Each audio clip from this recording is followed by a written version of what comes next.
What's up, you all? Welcome. I'm Kyle Michael, and this is going to be a quick video on something that came to me when I was driving home. I was listening to a podcast. So this idea came from a podcast from a guy, Greg Adams, Coach Greg Adams. He's online. He's a guy who talks red pill language to men and whatnot. But I like his podcast a lot. And in this one particular podcast, he was talking about love. And what he was saying, the thing that really struck me was he said that when two people, if you took 10 people, 5 women, 5 men, and asked them what love was, each one of them would have a different definition or a different meaning for them what love is. And from that, it's like when someone says, I love you, and you say, I love you too, well, are they, you assume that the both are interpreting love in the way that they take love, but they could, think differently about how you're saying it or the situation or whatever.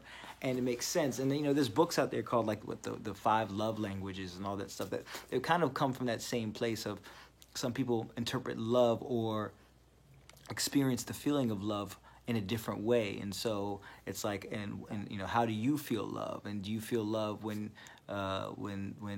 someone speaks to you a certain way, or when someone gives you attention, or when someone tells you they love you, or when someone gives you something, or when someone acknowledges you in a certain way? In what ways do you feel love? And I think that's an important thing. I mean, this goes to when you're in a relationship with someone, and when you want that relationship to be meaningful and you want it to work out, for the long term, right? And I'm going to say that I'm a person that I'm honest when it comes to relationships. And I don't necessarily believe that relationships are fairy tales. And the best way that you can maybe look at it as far as a fairy tale, people forget that, in the stories, the prince or whatnot, has to fight the dragon to save the princess, right? And I kind of look at it, well, people, think that you'll have your happily ever after, but they don't remember that there's a dragon that needs to be fought. And that dragon can be a lot of the craziness that comes up in the relationships, and things can happen from both sides, but there's definitely going to be a dragon that enter in and has to be conquered. And in a relationship,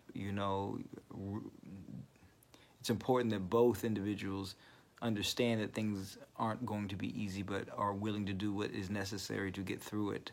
And finding the right individual that has the right mindset, that is willing to do what it takes to get through certain things, and puts the relationship, not just how they feel, but looks at the relationship as a whole as something that's worth being worked through. It's hard to find that in someone else. So you have to really find an emotionally mature person. And oftentimes we can, we can get caught up in lust, and we can put our ideal characteristics in a person, even though that's not who they are. And in a sense, you see that other person better than they are. And not to say that they are a bad person, but in context of that relationship, of how they relate to you, you can oftentimes see them better than they are. You see them how you want them to be, but not to who they really are, for who they really are. And then when their real self begins to come out, that's where you can be caught off guard, like what is going on, and you can be put through some hell, man. Especially if you aren't strong in your core, and you aren't in a position where you feel like how you want to be treated. And if you're not treated the way that you wish, with the proper respect that you deserve, then you'll walk away. You have to be willing to walk away, always. Be willing to walk away, And I do a lot of work with guys, and so oftentimes I'm geared towards guys. I am a guy, so I'll speak to the guys, and not to say that women can't hear these messages and they can't relate, but I do believe that men and women are different. And with that being said, coming from my masculine perspective, I speak to the guys. And with that being said, I say that guys, be willing to walk away. Always. And to the degree that you're not willing to walk away is to the degree that you are going, or you could possibly be setting yourself up for some tough times and to be, and to be hurt, pretty much, and allow yourself to be treated in a way that you should not allow yourself to be treated, because women are going to test you, and it's just a part of it.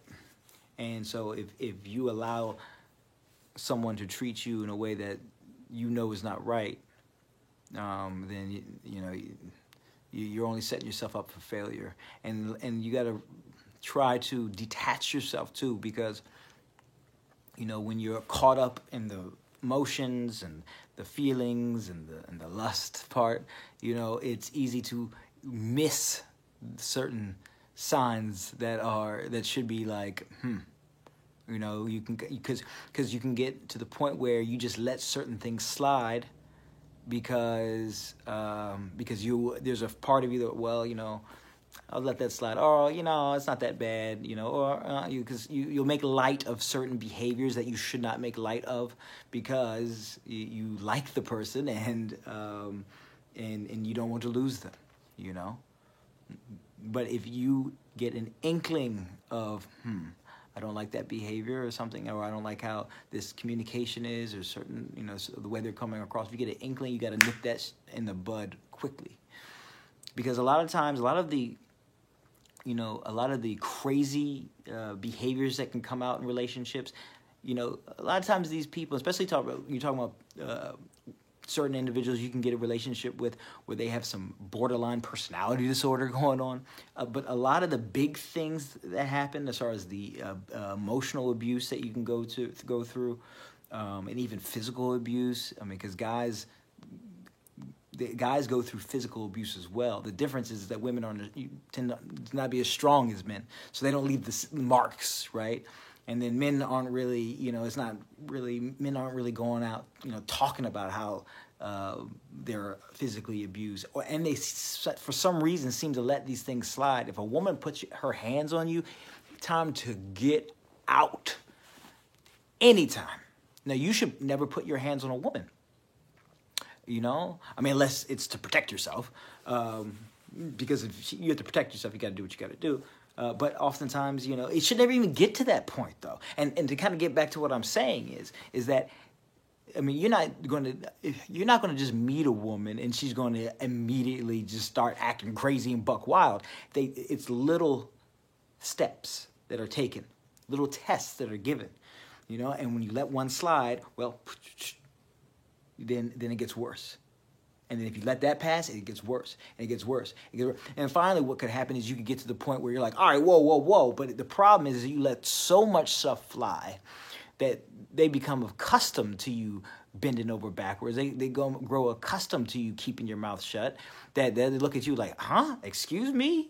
You've been a punk so long, and now you want to speak up? And by then, they've lost all respect for you, so then they're just going to go buck wild, right?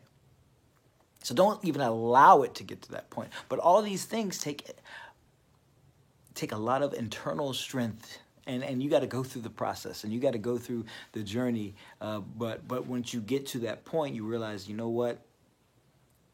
I know how I want to be treated, and I won't let certain things slide. It's better to be alone than to deal with someone disrespecting you. You know what I mean? And if you are a person out there that's working, that's on your purpose, as they say, on your purpose, and working to be the best you can be, and you keep your body right and your mind right, you're not going to have a problem with meeting the opposite sex. So don't go out there and get one-itis out there, which you focus on one, because the problem is we can get focused on the one and And that one that we're focused on is the last one we should be with at a certain point, because if they're disrespecting you, if they're treating you in a way that you know is not right to be treated, then that is not the one, dog. It's not the one. I'm kind of going all over the place. This is clearly a free flow, but it's on love and relationships, and to kind of take it back. You know, we all can have different definitions of love, and I think that from that perspective, that if you find someone that you feel okay, you know, and if you're inclined to want to pair bond with someone, be with someone for a long-term relationship, which I don't think there's anything wrong with that. I think there's a part of us that wants to connect with someone and grow with someone, you know. And now, granted, you got to make sure it's the right person. You got to come from it from the right frame. Don't come from it from a place of like you're needy, or don't come from it from a place of like, you know, well, you're just happy someone likes you. You come from a place of like, hey, this is, you know, someone that I wouldn't mind doing this. I'm strong with who I am. I know I could get other people, but I want to focus on this. Coming from it from a strong place, and I think it can be very fulfilling. But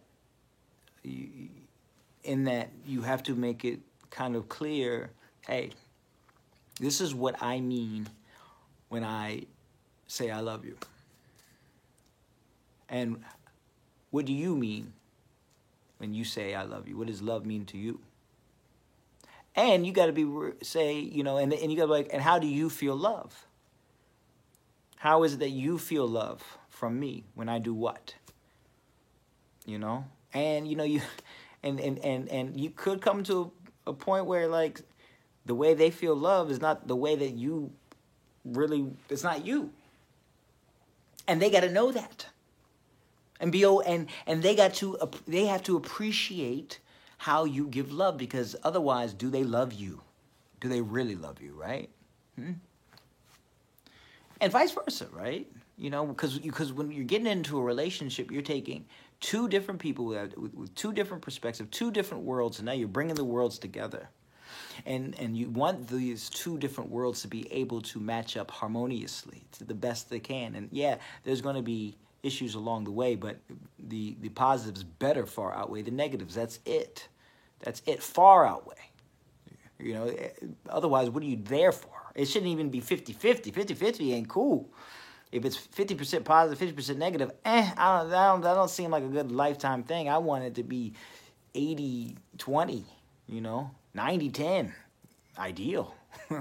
And, you know, that's nice, you know, but I don't think 50-50 is good enough personally. I think the positives should far outweigh the negatives. Otherwise, why? You know? Otherwise, why? You know? You should be strong enough to be like, hey, I'd rather. This is things I can do just positive with me, and so someone that's going to come to my life better, continue with that positivity. Don't be bringing no negativity around here. Ain't nobody got time for that. So that's how I feel about that. And so yeah, that was a free flow conversation. Hopefully it was cool. It was focused on love and relationships, and an area that I've dived very deep in for a very long time, and I'm going to be speaking about a little more and more detail, because my path is in a very very cool direction with what I'm doing, and I'll release more as I get into it. But yeah, and hopefully you found that powerful, and that you kind of understood where I'm coming from, and if you have any questions on hypnotherapy, subconscious engineering, which helps you get your mindset to where you want it to be, along with coaching, and you have relationship coaching questions that you might have, getting over things like a breakup, giving and as far as even getting to the point where you want to attract someone, you can email me at KyleMichael@magicminds.com. Also check out my Instagram. I do Minute of Motivations on there. Motivations in a minute, and make sure you like this video, and subscribe to this channel. Hit that bell notification, and all right, y'all. Until next time. All right, keep going, keep growing, live life, and love life. All right.